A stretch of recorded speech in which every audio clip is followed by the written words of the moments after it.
भारत समावेशिता के साथ आकांक्षाओं का संतुलन बनाते हुए विकसित भारत की ओर विश्वास से भरे कदम उठाता रहेगा।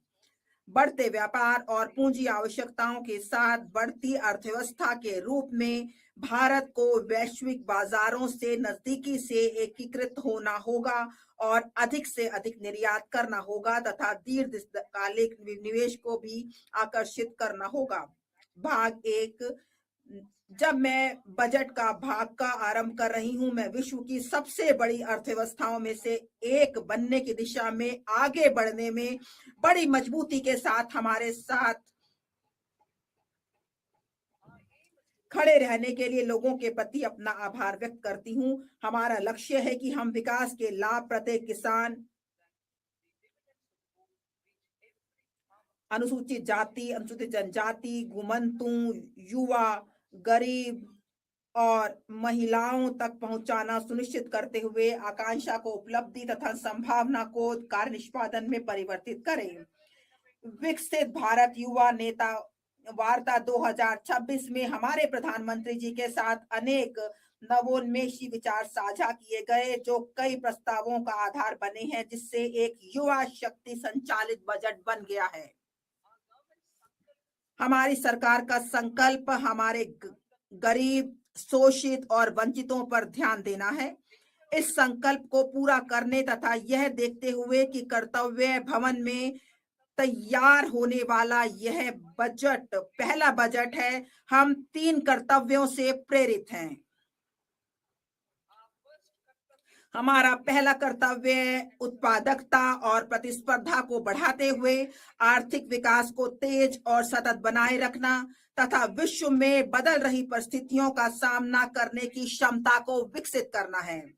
हमारा दूसरा कर्तव्य हमारे लोगों की आकांक्षाओं को पूरा करना और उनकी क्षमताओं का निर्माण करना है ताकि वे भारत की समृद्धि के विकास में मजबूत सहयोगी बन सकें। हमारा तीसरा कर्तव्य जो सबका साथ सबका विकास के हमारे दृष्टिकोण के अनुरूप है, यह सुनिश्चित करना है कि अर्थपूर्ण भागीदारी के लिए प्रत्येक परिवार, समुदाय, प्रदेश और क्षेत्र की पहुंच संसाधनों, सुविधाओं और अवसरों तक हो।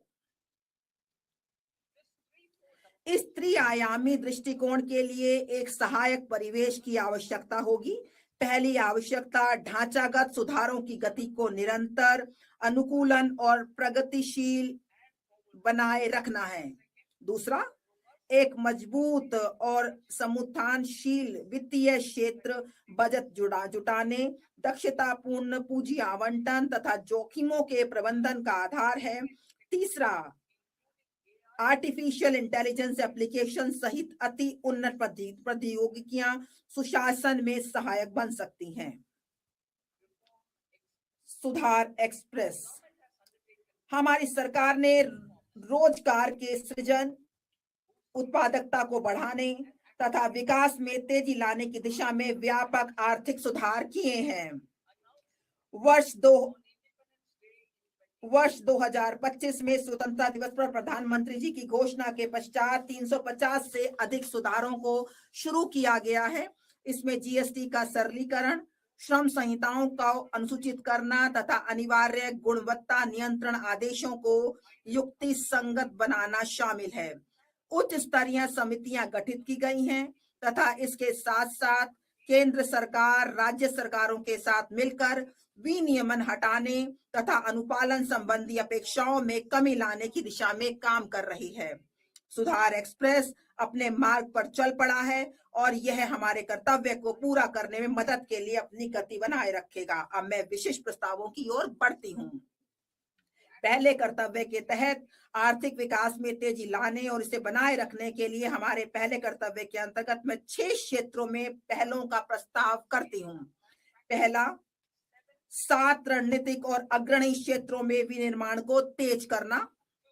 2, विरासत के औद्योगिक क्षेत्रों का कायाकल्प करना। 3, चैंपियन एमएसएमई का निर्माण करना। 4, अवसंरचना को सशक्त प्रोत्साहन प्रदान करना। 5, दीर्घकालिक ऊर्जा सुरक्षा और स्थायित्व सुनिश्चित करना। 6, शहर आर्थिक क्षेत्र विकसित करना,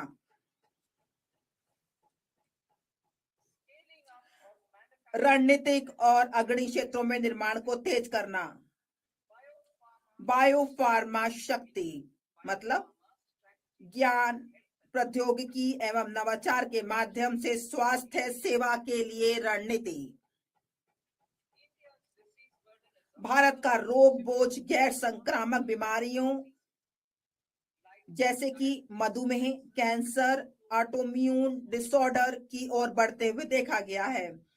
किफायती लागत पर गुणवत्ता के साथ दीर्घायु जीवन के लिए जैविक दवाएं महत्वपूर्ण हैं।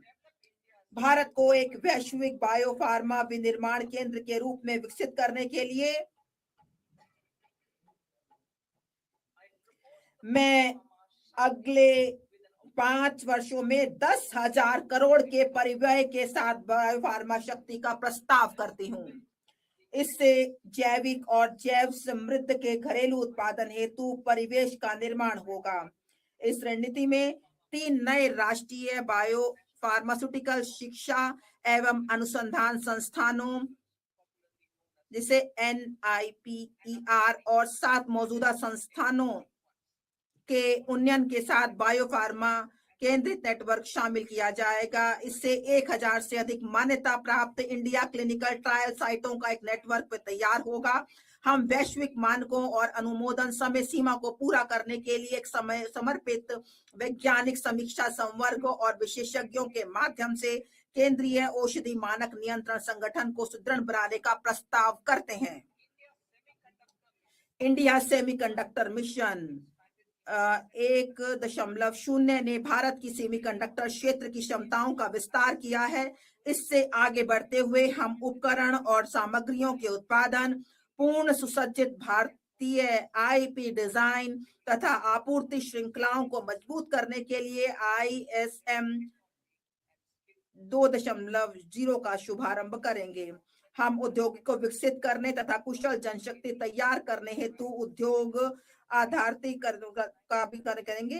अप्रैल 2025 में 22,919 करोड़ के परिव्यय के साथ आरंभ की गई इलेक्ट्रॉनिक घटक निर्माण योजना में पहले ही लक्ष्य में दोगुनी निवेश हुआ है।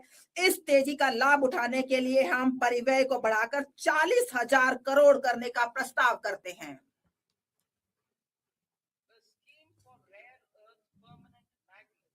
नवंबर 2025 में rare earth permanent magnet scheme आरंभ की गई थी। अब हम खनन, प्रसंस्करण, अनुसंधान और विनिर्माण को बढ़ावा देने के लिए समर्पित दुर्लभ खनिज कॉरिडोर स्थापित करने हेतु खनिज